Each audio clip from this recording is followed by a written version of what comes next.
All right, welcome back to Beyond Bourbon. But today, let's review a Bardstown Disco Series, as they call it, Discovery Series, number 11. Picked this up at the distillery shop in Louisville, did a bourbon hunting video that will come out one day. One day. But I love the transparency on the label. Yep. As we've said before, it has it's the exact everything. 73% of this blend was a 13-year Kentucky origin, 75% corn mash bill, 13% rye, 12% malted barley. So a very standard classic. Is that turkey? That sounds to me like turkey. So that's a mash bill of a maybe Heaven Hill. It's one of the. It's literally Russell's 13. That's crazy. But what else is there? 21% is a 10-year Kentucky, 78% corn, 13 rye, 9 malted barley. So a little bit higher, a little younger, still pretty good. Yep. And then 6% is their own distillate of the 6-year, they're like whatever origin series. 68% corn, 20% wheat. It's the wheated one. Which we liked. We really liked. Had a bottle of that. We've killed it pretty quickly. But only 6% of that is their own distillate. So I majority of love this is 13 years. Yeah, I love that they threw something of theirs in there. Mm-hmm. Yeah, of course. I think next time they might throw a little bit more. Absolutely. Until it gets really good, and then it would just. Then you're just releasing your own stuff. Yeah.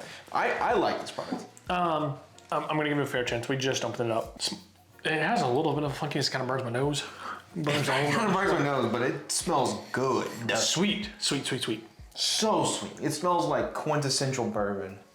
Yeah, and it's a 118.1 proof, which is a sweet spot for us. It drinks quite hot though.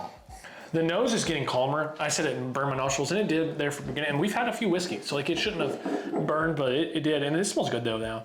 Very caramel. So sweet. It's so sweet. I don't know how it can be so sweet. The palate has gotten better the second sip as well. Much lighter that time. I think I just had to get adjusted to the proof for some reason. I just have a finished product, so I mean, it could be. That is really good. It's aged. I get some of that oak. It does have a grainy note. It's the oak, I think. But it's the oak that's also, it kind of reminds me of that wild turkey. Yes. Well, we had today. It's the astringent oak that's just a scotch of it in there. Now it's thrown me off. Especially when you don't expect it, because some stuff tastes better at a younger age. Yeah. And some stuff is better at an older age. It's just different distillates do different things. So this one may be overaged or maybe underaged. Maybe it needs another couple of years. Yeah, that's so hard to be a producer or a blender or whatever it is. It's crazy hard.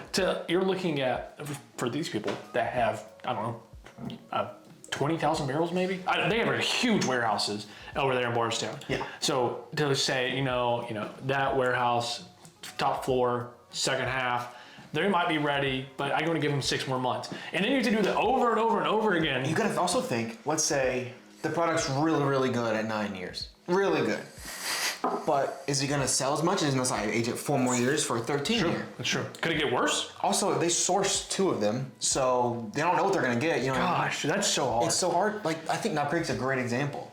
Yeah. This is more expensive, harder to find, more well-loved, but I always pick 9 over it because this is just too much. Yeah, oak, slightly too much. And Russell's 13 is the perfect balance to me of I get the oakiness for it. It's perfect. That age is perfect. And that shows you how mash bill changes, and then also just bourbon to bourbon. Bourbon, where it's aged. There's a bazillion. You could have 2 Elijah Craig barrel proof store picks. One that is 6 months. One that is 8 years, 6 months, and one that is 13 years, like C923. Mm-hmm. And sometimes those 8-year ones could really stand out, and you could hardly tell a difference. Other times, you think you're drinking 2-year-old liquid. It's amazing to me how much it changes. The minutia and the differences between everything in bourbon is what makes bourbon special. That's absolutely correct. Every single bottle in this room is different. Could not be more different from some of them. Yeah, and it's what's crazy. Other spirits, vodka's vodka. You know what I mean? Yeah. There's some differences, 100%, but you blind vodka, you're just a psychopath, first of all, but also there's no minutia to it. It's not age, it's not. And I think what's so cool about bourbon is there is those differences. However, there's all these constant rules, and to be able to follow those rules and get those differences, that's amazing. It's so easy to look at gin and be like, one gin's different from another because I can put whatever I want to in this gin and whatever you want to in your gin. There's 0 rules. I could use grass from my yard. Yes, you can use corn. Like, yeah, like it's so different. Bourbon has these specific guidelines, and you still get that variety, and it is amazing. And that's what makes places like Bardstown so special, because they've found a way to source stuff from all over. Previous disco series is from Georgia, from Indiana, from Tennessee, and bring together stuff, and everybody's that's what they built their brand on, was those disco series, when they just like master that blending. And so I haven't tried any of the other ones to say for certain, but I really like this product. This is the buy for me. I think so. For sure, at least once. I think we saw a disco Total Wine, and it was like $150, but at the distillery it was like $135. Yeah.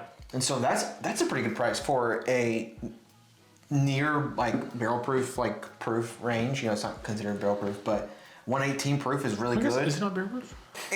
A high proof product that has majority of it is a 13-year product. So in my mind, like a close comparison is this Russell's 13 year, which is 114 proof, 13 years.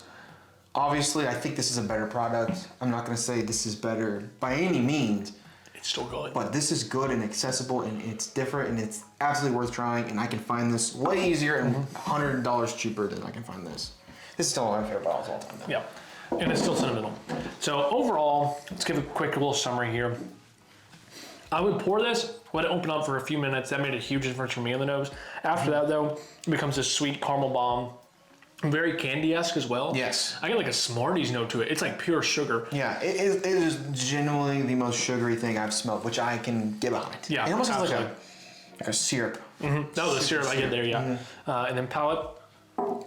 Man, that's killer. The oak is it's getting better and better and better. It's getting less and less astringent.